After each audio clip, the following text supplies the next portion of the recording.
तो कोई धन नहीं है गवाना,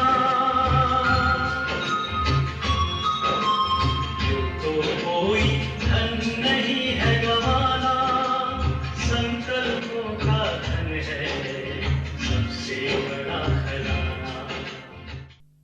ओम शांति। बहुत सुंदर विषय है, व्यर्थ संकल्पों का कारण एवं निवारण। वैसे तो इस सीजन की जितने भी हम सभी ने मुरलियाँ सुनी है, बाबा ने हर मुरली में संकल्प की बचत के तरफ ध्यान खिंचवाए हैं, हर मुरली में। क्योंकि जब अगर संकल्प की हम बचत करेंगे, हम बहुत कुछ कर पाएंगे। क्योंकि भविष्य की जो सेवाएं हैं, वो भविष्य की सेवाओं का आधार है संकल्प की बचत। क्योंकि अब तक की जो सेवा हुई वो अलग प्रकार की सेवाएं थी।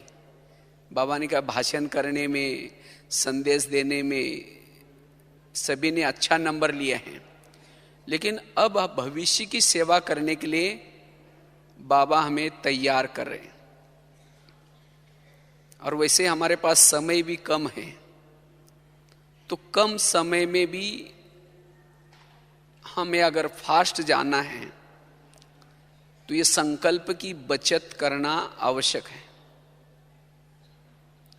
इस सीजन की बाबा के हमारे लिए बहुत सारे इशारे हैं।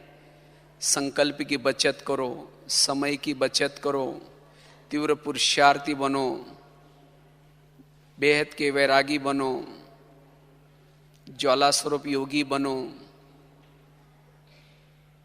मैंपन का त्याग करो, सोमान धारी बनो, विश्व कल्याण का स्वरूप प्रैक्टिकल में लाओ। और इन सभी का आधार भी संकल्प है। अगर हमारे संकल्प ही व्यर्थ गए तो हमारा समय भी जाएगा, हम तीव्र पुरुषार्थी भी नहीं बन सकेंगे, बेफिक्र बादशाह भी नहीं बन सकेंगे, सोमानधारी भी नहीं बन सकेंगे। तो इसलिए संकल्प हमारे पुरुषार्थ का मूल आधार है। जैसे अभी गीत भी सुन रहे थे ना, ये संकल्प से ही पूरा कल्प चलता है। तो संकल्प परिवर्तन करने की या संकल्प को बचाने की आवश्यकता क्यों है? हम व्यर्थ से क्यों संकल्प को बचाएं, उसकी आवश्यकता क्या है? तो सबसे पहली बात है, अगर हमें संकल्प को पॉजिटिव बनाते हैं, संकल्प को पॉजिटिव बनाने से ही हम शक्तियों को ऑर्डर प्रमाण चला सकते हैं। अगर हम हमारे मन में व्यर्थ संकल्प चलते हैं, जिसे समय व्यर्थ जाता है, तो शक्तियां ऑर्डर नहीं मानेगी। क्योंकि संकल्प की लीकेज, समय की लीकेज आत्मा को कमजोर बनाती है। और जो आत्मा कमजोर है उसकी कोई ऑर्डर नहीं मानेगा। अगर शक्तियां हमारी ऑर्डर नहीं मानेंगे तो हम सफल नहीं बनेंगे। कोई संस्कार परिवर्तन करने में या कोई भी बातों की सफलता प्राप्त करने के लिए शक्तियां जरूरी हैं। मायाजीत बनने के लिए शक्तियां जरूरी हैं। लेकिन शक्तियां तब ऑर्डर मानेंगी जब हम समर्थ हैं। और आत्मा समर्थ तब बनती है जब संकल्प की लीकेज को बंद करती है। और संकल्प वेस्ट जाने से आत्मा के ऊपर वेट बढ़ जाता है।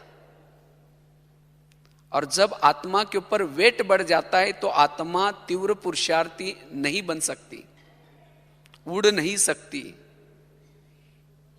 जैसे आजकल दुनिया में भी डॉक्टर कहते हैं कि वेट कम करो। वेट कम करने से आप क्या शरीर में स्फूर्ति आएगी, आप कार्य क्षमता भी बढ़ा सकते हैं। तो इसी तरह आध्यात्मिक दृष्टिकोण से अगर आत्मा का हम वेट कम करेंगे तो आत्मा तीव्र पुरुषार्थी कर सकते हैं। और वेस्ट संकल्प चलाने से आत्मा के ऊपर वेट बढ़ जाता है। इसीलिए व्यर्थ संकल्प से मुक्त बनना है। और जितना हमारे व्यर्थ संकल्प चलते हैं, व्यर्थ संकल्प चलने से ज्ञान का खजाना, शक्तियों का खजाना, गुणों का खजाना, श्वास का खजाना, सब खजाने हमारे लॉस हो जाते हैं। इसीलिए सभी खजानों को बचाने का आधार है संकल्प को बचाना। और वैसे ही एक केवल संगम युग ही है जो बाबा ने ये संकल्प की बचत के लिए बैंक बनाए हैं। सभी खजानों को बचत करने की बैंक बनाई है। इसीलिए हमें संकल्प को बचा करके जमा करना है। बाबा कहते हैं कि चलन के द्वारा सेवा करो, चेहरे के द्वारा सेवा करो। उसका साधन क्या है? उसका साधन है समर्थ संकल्प। जितने हमारे समर्थ संकल्प होंगे, आत्मा शक्तिशाली होगी, उतना चेहरे से और चलन से सेवा होगी। इसीलिए हमें व्यर्थ से स्वयं को मुक्त करना है। अगर हम अपने संस्कारों को परिवर्तन करना चाहते हैं, क्योंकि संस्कार भी बनते संकल्पों से, चाहे आपस के संस्कार, चाहे खुद के अंदर के पुराने संस्कार, अगर उन संस्कारों को परिवर्तन करना चाहते हैं तो संकल्प में परिवर्तन करना है। निगेटिव संकल्प निगेटिव संस्कारों को बनाते हैं। इसीलिए हमें संस्कारों को परिवर्तन करना है तो संकल्पों को, व्यर्थ को खत्म करना है। व्यर्थ संकल्प वाला स्वधर्म में टिक नहीं सकता।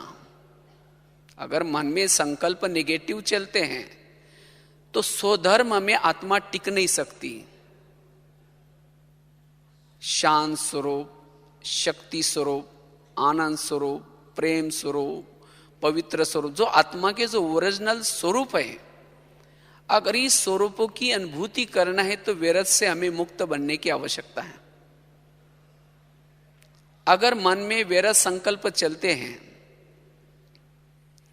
तो आत्मा के पास साइलेंस पावर का बल जमा नहीं होगा। इसलिए हमें व्यर्थ से मुक्त बनना है। वैसे संडे की मुरली आप सभी ने सुनी होंगी। बाबा ने कहा आप सभी आधार मूर्त हो, और आधार मूर्त आत्माओं को क्या क्या करना है, अन्य आत्माओं की वृत्ति को परिवर्तन करना है। किसी के अंदर की कमजोरी है, कमजोर संस्कार है, उसका भी परिवर्तन करना है। विश्व का वायुमंडल परिवर्तन करना है। लेकिन ये सब कुछ परिवर्तन करने का आधार है हमारे संकल्प। अगर हमने अभी संकल्पों को बचाए हैं तो भविष्य की ऐसी बहुत सारी सेवा कर सकेंगे। इतना ही नहीं, आगे चल करके मनसा सेवा चलेगी। और मनसा सेवा करने का भी आधार है संकल्प। जिन्होंने अपने व्यर्थों को बचा करके स्वयं को समर्थ बनाया है, वही आगे चल करके मनसा सेवा कर सकता है। क्योंकि मनसा के अंदर जो भावनाएं हैं, वो भावना उन आत्मा तक पहुंचाने के लिए मन शक्तिशाली चाहिए। इतना ही नहीं, आगे चल करके हम सभी के सामने, ब्राह्मणों के सामने भक्तों की लाइन लगेगी। उसी समय दृष्टि के द्वारा एक सेकंड में उनको जो चाहिए वो देने के लिए, इतना ही नहीं, जो 7 दिन का कोर्स करने का हमारे पास समय नहीं होगा, कम समय में ज्ञान का सार, शक्तिशाली वाचा सेवा करने के लिए भी संकल्प की बचत हो। संकल्प व्यर्थ जिसके चलते उसके वाणी में बल नहीं होता, दृष्टि में बल नहीं होता। इसलिए बाबा कहते बच्चे, इस व्यर्थ संकल्प को परिवर्तन करना है। व्यर्थ संकल्प चलने से कभी कभी बुद्धि को भी लॉक लग जाता है, बुद्धि का विवेक नष्ट हो जाता है। हम क्या कर रहे, क्या बोल रहे, उसका कोई भी भान नहीं होता। इसीलिए हमें व्यर्थ को खत्म करना है, क्योंकि जितना हम व्यर्थ संकल्प करते हैं, व्यर्थ सोचते हैं, उतना बुद्धि के ऊपर एक प्रकार की धूल आती है, बुद्धि अस्वच्छ बनती है। इसलिए अगर बुद्धि को स्वच्छ बनाना है तो मन के संकल्प हमारे पॉजिटिव हों। आज दुनिया में जितनी भी बीमारियां बढ़ती जा रही हैं, उन सभी का कारण भी व्यर्थ संकल्प है। व्यर्थ संकल्प से दिमाग गर्म होता है, दिमाग गर्म होने से दिमाग में विभिन्न प्रकार के केमिकल्स उतरते हैं और उससे विभिन्न प्रकार की शरीर की बीमारियां होती हैं। आगे चलकर के बीमारियां शरीर के बढ़ती जाएगी। जिसका मन बीमार उसका तन भी बीमार। पॉजिटिव संकल्प से मनोबल बढ़ता है, आत्मबल बढ़ता है। इतना ही नहीं, जितना हम सकारात्मक सोचते हैं, पॉजिटिव सोचते हैं, उतना हमारे साथ में शक्तियां साथ में रहती हैं। और जिसके साथ में शक्तियां साथ में रहती है, उसके साथ गुण भी साथ में आएंगे। व्यर्थ सोचने से शक्तियां भाग जाती हैं। जो व्यर्थ सोचता है उसके पास सहन शक्ति नहीं रहेगी। जब सहन शक्ति नहीं तो उसकी बहनें साथ और भी हैं, वो भी चली जाएगी। और जिसके साथ में शक्तियां नहीं, तो शक्तियों के एक एक शक्ति के दो चार बच्चे गुण हैं, वो गुण भी नहीं रहेंगे। और जिसके साथ में संगम में शक्तियां नहीं, गुण नहीं, वो स्वयं को अकेला महसूस करता है और उसके कारण उसकी हार होती है। हमें कोई साथ दे, कोई देहदारी साथ दे या न दे, लेकिन ये गुण और शक्तियां अगर हमारे साथ में हैं, कोई भी विघ्नों में, परिस्थिति में अगर गुण और शक्तियां साथ में हैं, तो आखिर हमारी विजय जरूर है, जरूर होगी। और जिसके साथ में गुण और शक्ति है, वही भविष्य का राजा है। आज कभी कभी हमें अकेला महसूस होता है, कमजोर महसूस होता है। क्यों? गुण और शक्तियां नहीं है। क्यों? हम व्यर्थ सोचते हैं। इसीलिए बाबा कहते, बच्चे व्यर्थ से मुक्त बनो। वैसे तो व्यर्थ से मुक्त बनने से हमारे जीवन में बहुत सारे फायदे हैं, जिसे हम लाइट हाउस, माइट हाउस बन सकते हैं, जिसे हम सोमानों में टिक सकते हैं। आज कई भाई बहने योग के समय फरियाद करते हैं, याद करने के बजाय फरियाद करते हैं, कहते बाबा मेरा योग ही नहीं लगता। योग में माया आती है। फरियाद वही करता है जो सारा दिन निगेटिव सोचता है, व्यर्थ सोचता है। जो पॉजिटिव सोचेगा, समर्थ सोचेगा, वो कभी भी योग में फरियाद नहीं करेगा। उसका योग बहुत अच्छा लगेगा। योग में माया आते मतलब कोई राक्षस आकर के नहीं लाता। सारा दिन के निगेटिव विचार आत्मचिंतन, परमात्मा चिंतन करने नहीं देंगे। इसीलिए हमें पॉजिटिव सोचना है। तो व्यर्थ से मुक्त बनने से हम अशरीरी स्थिति का अनुभव, बीजरूप स्थिति का अनुभव, बिंदु स्वरूप का अनुभव, निरंतर आत्माभिमानी स्थिति का अनुभव कर सकेंगे। आज सभी भाई बहने चाहते हैं हम निरंतर अशरीरी स्थिति में रहे, निरंतर आत्माभिमानी स्थिति में रहे, लेकिन वो स्थिति टिक नहीं पाते, क्योंकि व्यर्थ सोचने से।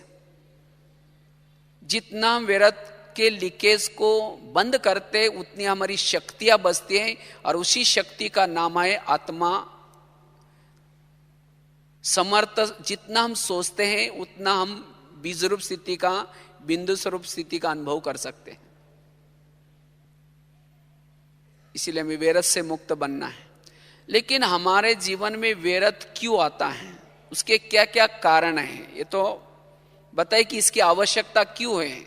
और इसीलिए बाबा इस वर्ष में भविष्य को सामने देखते हुए, समय को सामने देखते हुए ये इशारा दे रहे हैं, हमें व्यर्थ से मुक्त बनना ही है और समर्थ बनना ही है। उसके लिए बाबा कोई कारण नहीं सुनेगा, बाबा ये हुआ इसीलिए व्यर्थ आया, बाबा ने पूरा कारणों का निवारण सब बताया है मुरलियों में। तो वास्तव में हमारे संकल्प व्यर्थ क्यों चलते, उसका पहला कारण है असंतुष्टता।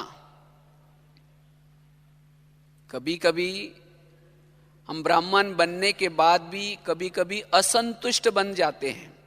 असंतुष्टता व्यर्थ संकल्प चलने का मूल कारण है, क्योंकि असंतुष्ट वाला कभी भी एकाग्र नहीं बैठ सकता, जिसको आजकल दुनिया में एक शब्द प्रचलित है, स्थित प्रज्ञ। स्थित प्रज्ञ साधक अर्थात एकाग्रता। जिसके अंदर एकाग्रता नहीं, वो स्थित प्रज्ञ नहीं बन सकता। आज हमें बाबा ने आत्मज्ञान, परमात्मा ज्ञान, कर्मों का ज्ञान, सृष्टि चक्र का ज्ञान, ये सब किसी लिए दिए हैं? इस ज्ञान के ऊपर जिसका निश्चय है, जिसने अनुभव किया है, वही स्थित प्रज्ञ बन सकता है। और हमारे पुरुषार्थ का लक्ष्य है स्थित प्रज्ञ बनना। हमारे जीवन में कोई भी प्रकार का क्वेश्चन न रहे। जब अर्जुन ने एक्सेप्ट किया, स्थित प्रज्ञ तब बना। मन में हलचल थी, ये कैसे हो सकता है, इनको कैसे मैं मारूं, इनको कैसे भूलूं, तब तक वो स्थित प्रज्ञ नहीं बना। जब उसके क्वेश्चन पूरे हुए तब जाकर के वो स्थित प्रज्ञ बना। इसी तरह मेरे जीवन में कोई भी प्रकार के क्या और क्यों के क्वेश्चन न रहे। वास्तव में माया के यही शब्द है, क्या, क्यों, कैसे, ये क्यों हुआ, किसी लिए हुआ। इसका मतलब मुझे ड्रामा का यथार्थ ज्ञान नहीं है, मुझे कर्म गति का ज्ञान यथार्थ नहीं है, और इसीलिए क्वेश्चन आ रहे हैं। और जिसके मन में एक क्वेश्चन है, वो योग के समय स्थित प्रज्ञ नहीं बन सकता। तो इसलिए हमें एकाग्र चित्त बनने के लिए संतुष्ट रहना है। वैसे कहा जाता है जो योगी है, मान अपमान निंदा स्तुति जय पराजय हर बात में समान रहता है। अगर कभी कभी हमारी मन के अंदर की व्यर्थ संकल्प चलते हैं, उसका कारण यह है मान अपमान निंदा स्तुति में हम समान नहीं बनते। उसमें अंदर कुछ ना कुछ हलचल पैदा होते हैं। तो मेरी सदा संतुष्टता बनी रहे, उसका आधार क्या है? संतुष्टता का आधार है त्याग। जितना मन हमारे अंदर त्याग की भावना है, उतना हम संतुष्ट रह सकते हैं। क्योंकि कोई भी अप्राप्ति आई, वहां असंतुष्टता हुई। अप्राप्ति एक कोई प्रकार का कीड़ा है, जैसा दिमक लगने के बाद जैसी लकड़ी अंदर से खोखली बन जाते हैं, इसी तरह अप्राप्ति भी, इच्छाएं भी हमें क्या करते हैं, अंदर से खोखला बनाते हैं। निगेटिव सोच सोच करके दिखने में तो हम बहुत कुछ कर रहे हैं, लेकिन अंदर से खोखले हैं, क्योंकि इच्छाएं पूर्ण नहीं हो रहे, कोई ना कोई अप्राप्ति है। इसीलिए बाबा कहते बच्चे त्याग की भावना। और त्याग भी कब आएगा? जब हमारे जीवन में वैराग होगा, तब त्याग आएगा। इसीलिए बाबा ने अभी खास अटेंशन खिंचवाया, बेहद के वैरागी बनो। और वैराग किससे आता है? वैराग आता है ज्ञान से। अगर मेरे जीवन में अभी तक वैराग नहीं है, मेरे अंदर कोई इच्छाएं जागृत हो रही, कोई तृष्णाएं आ रहे, इसका मतलब मुझे अब तक यथार्थ ज्ञान नहीं है। ज्ञान है लेकिन उसके ऊपर निश्चय नहीं है। ये दुनिया परिवर्तन होने वाला है, यानी दुनिया परिवर्तन हो रहे, विनाश होने वाला है, जो इन आंखों के द्वारा जो कुछ देखते हैं ये सब नष्ट होने वाला है। ये बाबा क्यों सुनाता है? क्योंकि इस आधार से, इस निश्चय से हमारा क्या आएगा? वैराग आएगा। तो जितना हमारे जीवन में वैराग होगा, उतना त्याग, और त्याग से जो है जैसे हम कैसे रहेंगे? संतुष्ट। और जितना संतुष्ट रहेंगे, उतना जहां भी बैठे, जब भी बैठे, मन स्थिर। मन एकाग्र रहेगा। और ऐसी आत्मा ही कर्मयोगी बन सकती है। और ऐसी आत्मा कभी नहीं कहे कि मुझे टाइम ही नहीं मिलता साधना करने के लिए। वो चलते फिरते वो कर्म योगी है, उसका समय सफल हो रहा है, श्वास सफल हो रहा है, वो अंदर से आत्मा समर्थ बनती जा रही है। वो रात को सोए हैं तो भी उसका समय सफल हो रहा है। इसीलिए हमारे जीवन में कोई भी प्रकार की अब इच्छा न हो। जो पाना था सो पा ले, अब क्या चाहिए।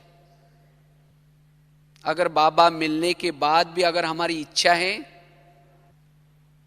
तो फिर हम संतुष्ट और स्थित प्रज्ञ नहीं बन सकेंगे, एकाग्रचित नहीं बन सकेंगे, योग का रस हमें अनुभव नहीं होगा। और जितना जितना संतुष्ट रहेंगे, वैरागी बनेंगे, उतना स्थित प्रज्ञ। चलो अब हम प्रेम से बस दो घड़ी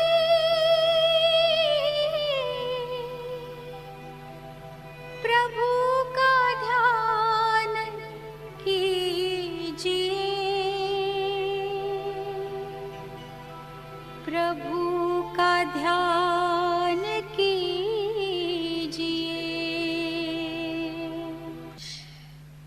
तो बात चल रही थी, अगर मुझे व्यर्थ से मुक्त बनना है तो हर परिस्थिति में मुझे क्या करना है, संतुष्ट रहना है। संतुष्ट वाला हर जगह पर एडजस्ट होगा, सरलचित होगा, उसको अभिमान कभी नहीं होगा, उसके संकल्प नहीं चलेंगे।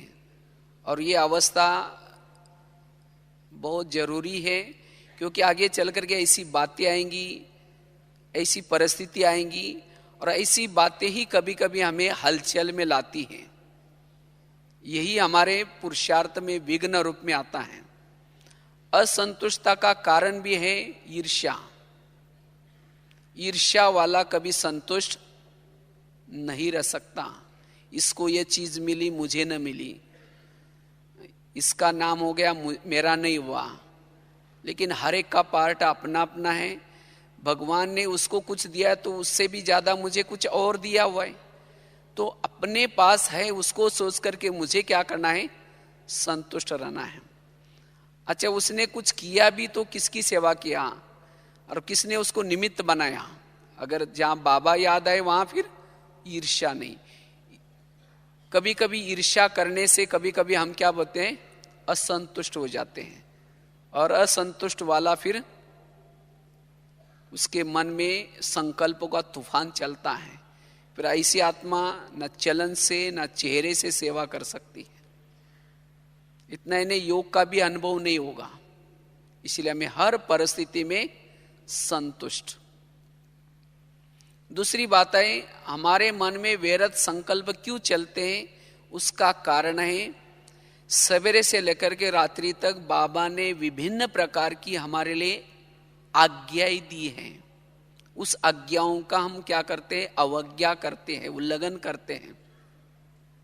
तब जाकर के कई असंतुष्टता आती है, तब जाकर के मन में निगेटिव विचार चलते हैं।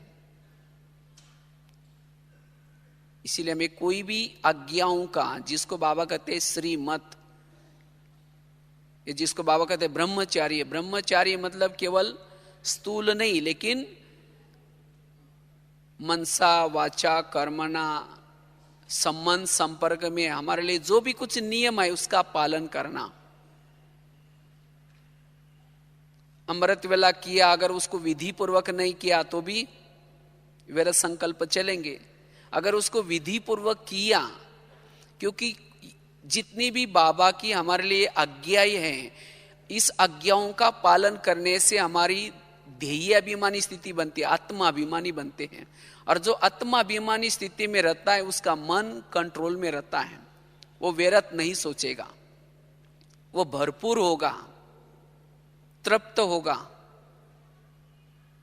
अगर मेरे मन में निगेटिव विचार चलते हैं, इसका मतलब मेरे से सूक्ष्म में कोई ना कोई आज्ञाओं का उल्लंघन हो रहा है। इसीलिए आज्ञाओं का हमें क्या करना है, पालन करना है। छोटी छोटी बाबा कभी आज्ञा देते, बच्चे ना दुख दो ना दुख लो। हम किसी को देते तो नहीं, लेकिन किसी ने दिया तो उसको ले लेते हैं। बाबा ने थोड़ी कहा कि चलो दो नहीं लेकिन लो, तो ये कहा है क्या? इसीलिए बाबा कहते हैं अगर मन में वैरत संकल्प चलते तो छोटी छोटी आज्ञाओं का उल्लंघन, तो जितना बाबा की आज्ञा प्रमाण चलते उतना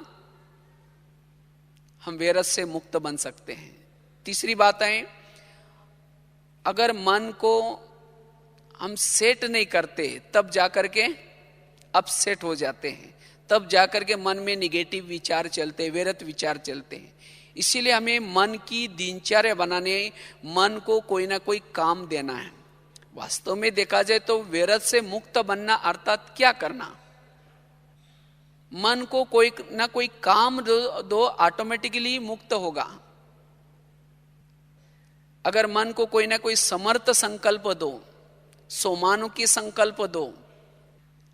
अगर समर्थ में हम बिजी होंगे तो व्यर्थ क्या हो जाएंगे? मुक्त बन जाएंगे। जैसे छोटा बच्चा अगर चाकू के साथ खेलता है तो माँ क्या करते? उसका चाकू खींचेगी नहीं, खींचेगी तो पकड़ करके बैठेगा, उसको क्या पता उसे हाथ कटता है। अगर खेलने दो कहेंगे तो भी हाथ काट देगा, तो माँ क्या करते हैं? उसका वो चाकू लेने के लिए उसके सामने दूसरा खिलौना डालती। तो इसी तरह हमारा मन नादान है, बच्चा है, तो इसके सामने कोई ना कोई समर्थ संकल्पों का खिलौना डालना है। अगर हम मन को कोई सेट नहीं करते हैं तब जाकर के अपसेट हो जाते, तब मन निगेटिव वैरत विचार करता है। इसीलिए बाबा ने खास 5 स्वरूपों का अभ्यास की ड्रिल बताई थी। अगर बीच बीच में भी हम इस 5 स्वरूपों के अभ्यास की ड्रिल करते हैं, या कोई ना कोई रोज के लिए एक सोमान लेते हैं और उस सोमान में रहते, तो भी व्यर्थ से मुक्त रहेंगे। इसलिए व्यर्थ से मुक्त बनने का आधार है मन को सेट करना। चौथी बात है, अगर व्यर्थ से मुक्त बनना है, उसके लिए बाबा ने जो इतना ज्ञान का खजाना दिए हैं, मुरली, उस मुरली का चिंतन अगर हम करते तो भी व्यर्थ से मुक्त बन सकेंगे। आज भी था ना, विचार सागर मंथन करो। मुरली सुनने के बाद हमें कोई भी एक पॉइंट लेकर के उसके गहराई में जाना है, और जितना उसमें बिजी रहेंगे, बिजी रहने से हमारा मन भी बिजी हो जाता है, बुद्धि भी बिजी हो जाते हैं, जिससे हमारी साक्षी अवस्था रहते हैं। हम कर्म कर रहे, देख रहे, चल रहे, लेकिन अंदर से अंदर चिंतन चलता रहता है। और जो भी देखते हैं, सुनते हैं, या कुछ हमारे अर्ध चेतन मन में कुछ पुराना भरा हुआ है, किसी के प्रति वृत्ति निगेटिव है, वो काम नहीं करेगी, क्योंकि अंदर पॉजिटिव का चिंतन चल रहा है। तो विचार सागर मंथन करने से भी हम व्यर्थों से मुक्त बन सकेंगे। इसीलिए रोज हमें कोई ना कोई एक टॉपिक लेकर के या कोई ना कोई मुरली का पॉइंट लेकर के उसके गहराई में जाना है, और जितना उसके गहराई में जाएंगे उतना व्यर्थ से मुक्त बनेंगे। मुरली एक तो है सुनना, दूसरा है समाना, और तीसरा उसका स्वरूप बनना। अगर चलते चलते सारा दिन उस मुरली का स्वरूप बन करके चलते हैं तो भी हम व्यर्थों से मुक्त बन सकेंगे। इसलिए व्यर्थ से मुक्त बनने के लिए ये ज्ञान का खजाना जो बाबा ने दिया है, उसका हमें क्या करना है? विचार सागर मंथन करना है। कितनी बातें हो गई? पहली बताई असंतुष्टता व्यर्थ का कारण है। दूसरा बताया सवेरे से लेकर के रात्रि तक जो भी हमारे लिए बाबा ने आज्ञाएं दी है, उस आज्ञाओं का उल्लंघन होता है, उसके कारण मन में निगेटिव विचार चलते हैं। तीसरी बात बताई, मन को सेट नहीं करते तब जाकर के वो अपसेट हो जाता है। चौथी बताई, अगर हम ज्ञान का चिंतन करते हैं, मुरली के खजानों को सारा दिन स्मरण करते हैं, विचार सागर मंथन करते तब भी उसे व्यर्थ से मुक्त बन सकेंगे। 4 बातें हुई। 5वीं बात है, सारा दिन में अगर हमारे सामने जो भी कुछ बातें आती हैं, बातें बड़ी छोटी छोटी होती हैं, अगर इन छोटी छोटी बातों को, निगेटिव बातों को अगर हम पॉजिटिव बनाते हैं तब भी हम व्यर्थों से मुक्त बन सकते हैं। साधारण बातें होते हैं, कोई अपमान करेगा, कोई आपकी निंदा भी करेगा, कोई महिमा भी करेगा, लेकिन इन निगेटिव बातों को हमें क्या बनाना, पॉजिटिव। अगर कोई गाली देता है, क्या समझो गाली नहीं दी, मेरे ऊपर गुलाब का फूल डाल दिया। अगर कोई गुलाब का फूल डाले, अच्छा लगता है बुरा लगता है? संगम युग में जो गाली देगा वही द्वापर में आपकी मूर्ति के सामने रोज गुलाब का फूल चढ़ाने का काम करेगा। अगर यहां आपका किसी ने आपका परचिंतन किया या आपकी निंदा की बैठ करके, और जब ऐसी बातें हम सुन लेते हैं कि आपकी 1 घंटा तक इन्होंने क्या की, निंदा की, तब हम निगेटिव सोचना शुरू करते हैं। अच्छा, मैंने ऐसा क्या बिगाड़ा था इनका, क्यों मेरा परचिंतन किया, क्यों ऐसा किया, और उससे में हमारा समय चला जाता है। ऐसी निंदा करने वालों के प्रति भावनाएं निगेटिव बन जाते हैं, उसके प्रति दृष्टिकोण निगेटिव बन जाता है, उसके प्रति व्यवहार बदल जाता है। लेकिन नहीं, अगर कोई करता भी है तो कोई बात नहीं, ऐसी बातों को पॉजिटिव लो। ये समझो कि मेरी निंदा नहीं किया, ग्लानि नहीं किया, लेकिन मेरा कीर्तन भजन गाया। जो संगम युग में 1 घंटा तक आपका परचिंतन करेगा, वही व्यक्ति द्वापर कलयुग में आपके मंदिर के सामने कीर्तन भजन गाने का काम कर देगा। तो अच्छी बात है ना, कीर्तन भजन गाने वाले भी तो चाहिए ना। देवी तो बन गए, लेकिन कीर्तन भजन गाने वाला, फूल डालने वाला कोई नहीं, तो तब जाकर के इन बातों में हम अपसेट नहीं होंगे, संकल्प नहीं चलेंगे, तब भी हमारा मन स्थिर रहेगा। इसलिए निगेटिव बातों को क्या बना दें, पॉजिटिव। कहते हैं ना, एक महाराष्ट्र में संत थे, तुकाराम महाराज नाम था, भक्ति करते थे। गली के लोगों ने उसको भक्ति करने के लिए मना किया, तब भी उन्होंने नहीं छोड़ा। तो एक दिन सभी लोगों ने पकड़ करके उनके गले में सब्जियों की माला पहना दी, बैंगन, टमाटर, आलू, मटर, मिर्ची, नींबू, सभी। मुंह काला करके उनके बाल उतार दिए और उनको क्या क्या गधे पर बिठा दिया और उनको गली गली में क्या क्या घुमाया, इंसल्ट करने के हिसाब से।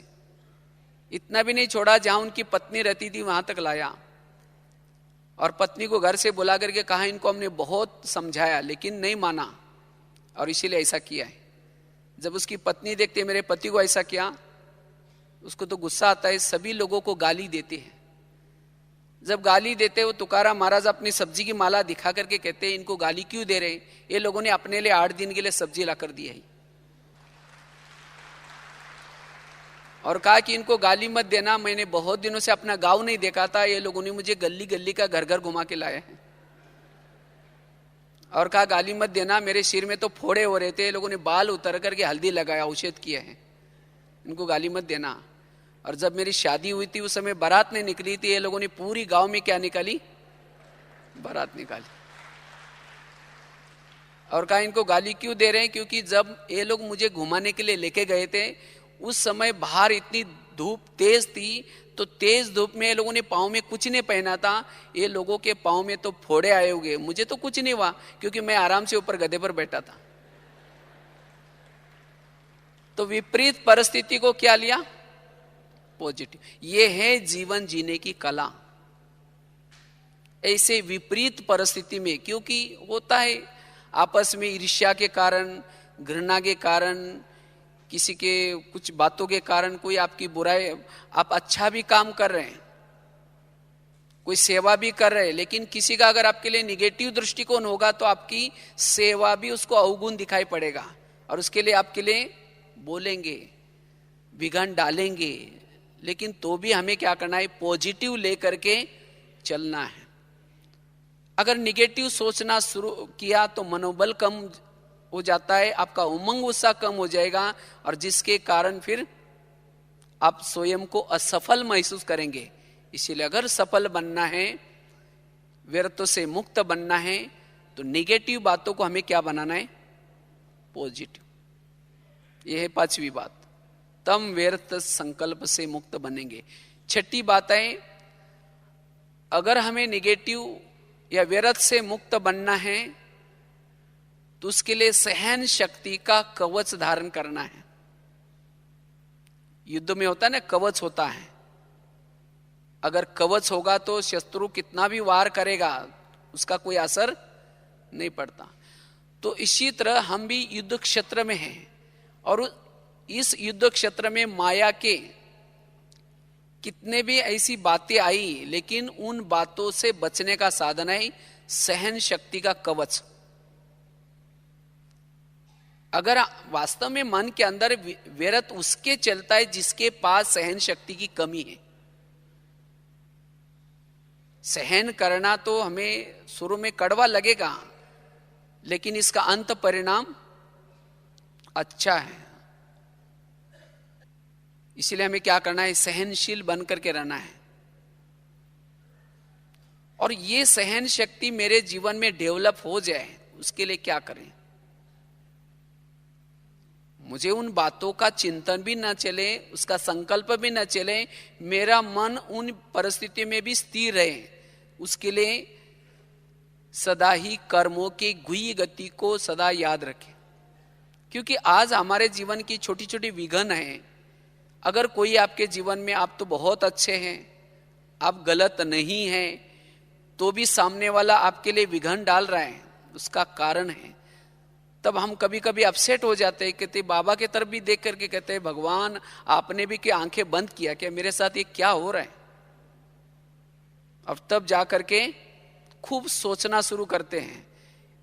स्वयं ही नहीं सोचेंगे, लेकिन औरों को भी उन बातों को सुना करके उस विघन डालने वालों के प्रति उसका भी भावनाएं बदल देंगे। कहते देखो उन्होंने मेरे साथ ऐसा किया, ये किया। लेकिन ये आपके साथ ऐसी बातें क्यों हो रहे हैं? जबकि आप तो अच्छे हैं। ये सब आपके ही अनेक जन्मों के कर्मों का हिसाब किताब है। क्योंकि टाली कभी एक हाथ से नहीं बसती, टाली के लिए 2 हाथ चाहिए। इसलिए वर्तमान समय की हर व्यक्ति के जीवन की जो भी समस्या है, उस व्यक्ति के पिछले जन्मों के कर्मों के हिसाब किताब है। क्योंकि आपके संपर्क में आने वाला हर व्यक्ति आपको कुछ देने के लिए आए, कोई आपसे लेने के लिए आए। तो जो इस बात को पक्का करके कर्म क्षेत्र पर चलता है, तब उन आने वाली परिस्थिति में, आने वाली बातों में वो स्थिर रहेगा, उसके मन में कोई भी प्रकार की हलचल नहीं होगी। कभी कभी हम कर्मों को भूल जाते हैं, तब जाकर के सोचते ये तो मुझे अपने कंट्रोल में रख रहे, ये तो मुझे मेरे साथ ऐसा व्यवहार कर रहे, क्योंकि हमने भी उनके साथ कभी किया होगा। हमारे रिश्तेदारी संबंधी, मित्र संबंधी, ये जो भी कुछ है, ये हमारे कर्मों के आधार से हमारे पास, उनके पास हम पहुंचे। तो इस बात को याद रखने से हमारे अंदर सहन शक्ति धीरे धीरे आएगी। दूसरी बात है, सहन शक्ति का कवच सदा मेरे साथ में रहे, उसके लिए सदा याद रखना है, विघ्न डालने से ही, विघ्नों से ही मेरा कल्याण होने वाला है, विघ्नों से मेरा अकल्याण नहीं होगा। आज तक मेरे जीवन में बहुत ऐसे विघ्न आए हैं, आज तक के विघ्नों से तो मेरा कल्याण हुआ, और अभी भी जो विघ्न आएंगे उससे भी मेरा कल्याण ही होने वाला है। बाबा ने मेरा जो ड्रामा रचा हुआ है, मेरे पास में जिन लोगों को रखा हुआ है, ये सब मेरा कल्याण करने वाले हैं। विघ्न डालने वालों के प्रति अगर आपका ये भाव है, तो विघ्नों के समय में भी आपका मन हलचल में नहीं आएगा, मन स्थिर रहेगा। क्योंकि हम तो सभी 4 माँ के बच्चे हैं। एक है ब्रह्मा, दूसरे है मम्मा, तीसरे है लौकिक माँ, चौथी है ड्रामा। ड्रामा भी हमारी माँ है, और माँ कभी भी बच्चे का बुरा नहीं करती। जैसे अगर बच्चा बीमार है तो माँ क्या करते, उसको दवाई पिलाते हैं। अगर दवाई कड़वी है तो बच्चा क्या करता है, कोशिश करके उसको हाथ से निकालने की कोशिश करता है। माँ उस बच्चे का हाथ पकड़ करके जबरदस्ती पिलाते हैं। तो इसी तरह ड्रामा रूपी माँ भी कभी कभी हमारे सामने कोई ऐसी विपरीत घटना लाती है तो हमें लगता है ये नहीं चाहिए, लेकिन फिर भी ड्रामा रूपी माँ क्या करते, हाथ पकड़ करके, उसको पता है कि अभी इसको कड़वी लग रहे हैं लेकिन इससे ही इसका कल्याण होने वाला है, अनेक बीमारियां ठीक होने वाली हैं। इसीलिए हमें, अगर हमारे सामने कोई ऐसी परिस्थिति आती है, बातें आते हैं, उन बातों में स्वयं को संभालना है, अपने मन को संभालना है। नहीं तो अनेक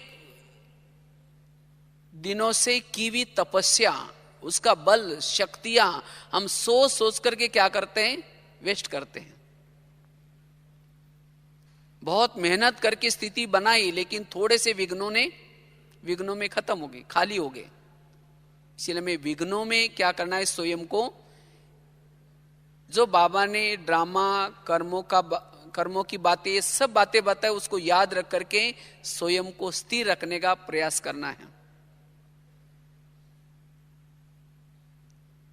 इसलिए विघ्नों के प्रति, विघ्न डालने वालों के प्रति हमारा दृष्टिकोण पॉजिटिव। नहीं तो कभी कभी विघ्न डालने वालों के प्रति हमारे भावना भी कहते, इसको दुआ हम कभी नहीं देंगे, इसने तो मेरे लिए क्या क्या किया है,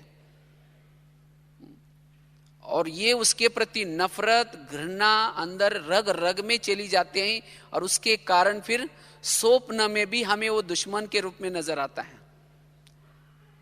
हमारी वृत्ति उसके लिए निगेटिव बन जाते हैं, उसके लिए दृष्टि निगेटिव बन जाते हैं, उसके लिए व्यवहार भी निगेटिव बन जाता है, और उसके कारण भले हम ऊपर से तो ओम शांति करते हैं लेकिन अंदर से दिल नहीं मानता, उसके दिल में हमारे लिए जगह नहीं होती है। हम ऊपर से व्यवहार करते लेकिन अंदर से नहीं निकलता। इसीलिए बाबा कहते बच्चे, दिल को, अगर आपका दिल किसी के लिए प्रति निगेटिव है, उस दिल में फिर बाबा कैसा बैठेगा। और दिल तो आपका असोच्य हो गया, असोच्य बुद्धि अगर होगी तो असोच्य बुद्धि से परमधाम को या बाबा को कैसे देख सकेंगे। इसलिए एक व्यक्ति के प्रति भी मेरी भावना निगेटिव ना हो। जब तक हम अपनी भावनाओं को और भाव को परिवर्तन नहीं करेंगे तब तक विरत से मुक्त नहीं बनेंगे, तब तक संस्कारों के रास नहीं कर सकेंगे। बाबा कहते हैं ना, बच्चे आपस में संस्कारों की रास करो। तो ये संस्कारों में टकराव कब आता है, जब हम विघ्न डालने वालों के प्रति दृष्टि को निगेटिव बनाते हैं। तो इसलिए हमें सहनशील, जब विघ्न डालने वालों के प्रति दृष्टिकोण पॉजिटिव होगा तब हमारे अंदर सहन शक्ति का कवच बना रहेगा और तब हम व्यर्थों से मुक्त रहेंगे। और वास्तव में विघ्नों को तूफान कहा जाता है, और तूफान को क्या कहते हैं, तोहफा। अगर कोई तोहफा मिल जाए, गिफ्ट मिल जाए तो क्या हो जाते हैं, दुखी हो जाते हैं या खुशी आ जाते हैं, खुशी आ जाते ना। तो तूफान हमारे लिए एक प्रकार का तोहफा है। तो इसलिए तूफानों में हमें क्या करना है, स्वयं को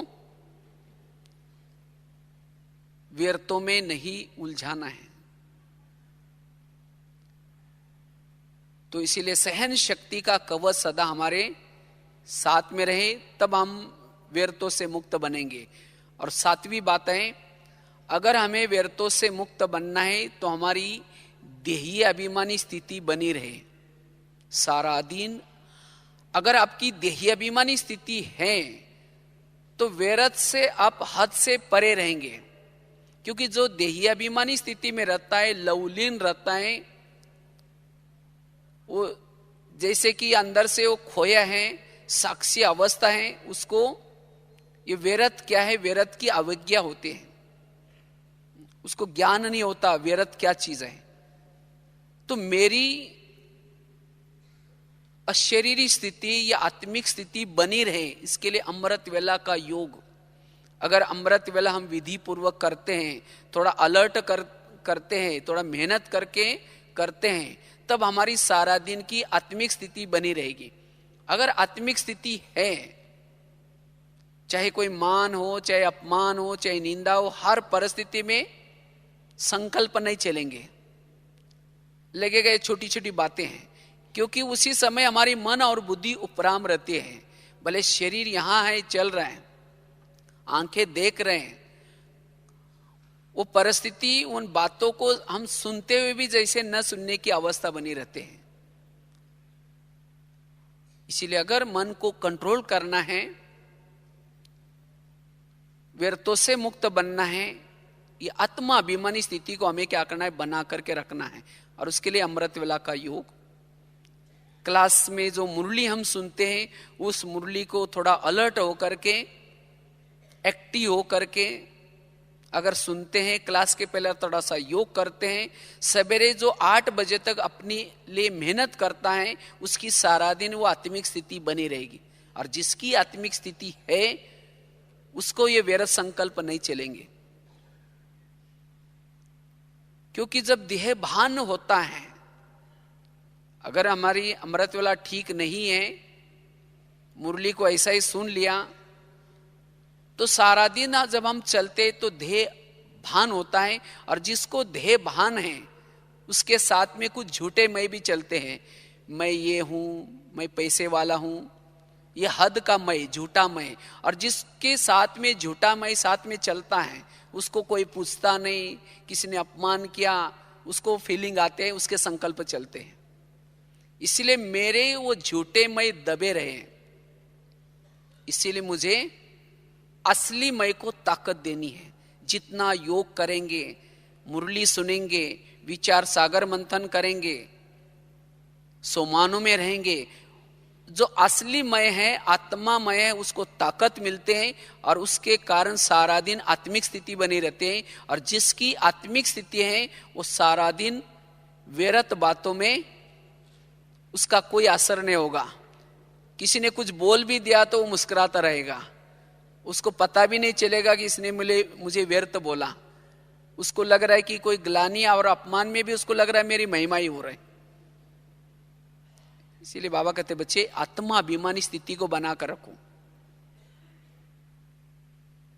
तो इस तरह से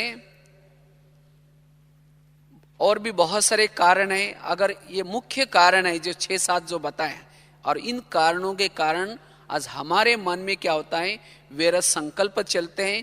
और इस व्यर्थ संकल्प के कारण जो आत्मा समर्थ बननी चाहिए, जो योग में जो सुख मिलना चाहिए, वो नहीं मिलता। और इतना ही नहीं, अगर हमें भविष्य में वो मनसा सेवा करनी है, अपने संस्कारों को परिवर्तन करना है, तो ये व्यर्थ संकल्प से हमें क्या करना है, मुक्त बनना है और स्वयं को समर्थ बनाना है। और जितना हम समर्थ होंगे, वायुमंडल को भी समर्थ बना सकते हैं। अगर हम ही कोई और बातों में उलझे हैं, तो दूसरे के आंखों के आंसू कैसे पहुंच सकेंगे। हम खुद ही रो रहे, उन्होंने मुझे ऐसा किया, उन्होंने मेरे साथ ऐसा किया। हम खुद ही व्यर्थों में हैं, तो दूसरों को समर्थ कैसे बना सकते हैं। तो इसलिए आगे समय आएगा, हर व्यक्ति के सामने समस्या आने वाले, बातें आने वाले हैं, और सब लोग आप सभी के सामने भी आएंगे। कहीं कि हमारे सामने ये परिस्थिति हमको छुड़ाओ। तो जिन्होंने अपने आप को समर्थ बनाया, ऐसी आत्माएं उन आत्मा के लिए सहारा बनेगी। इसीलिए हमें क्या करना है, इस व्यर्थ संकल्प से स्वयं को मुक्त बनने का क्या करना है, पुरुषार्थ करना है। और उसके लिए जैसे 6-7 बातें बताई। एक तो पहले हमें संतुष्ट रहना है सभी संतुष्ट। जो सोचते हैं कि मेरा जो भी ड्रामा है मेरे आसपास पड़ोस में, चाहे जो पति के रूप में है, बच्चों के रूप में, जो भी जैसा है, मैं उस बात में संतुष्ट हूं, वो हाथ खड़ा करो। वाह, चलो बहुत अच्छी बात है। लेकिन अभी व्यर्थ नहीं सोचना है। फिर ऐसे नहीं कि संतुष्ट भी हूं और कोई बात आए तो फिर परेशान। तो इसलिए एक तो संतुष्ट रहना है, और दूसरी बात बताई, आज्ञाओं का उल्लंघन नहीं करना है। और मन के लिए हमें कोई ना कोई धैर्य बना करके रखनी है।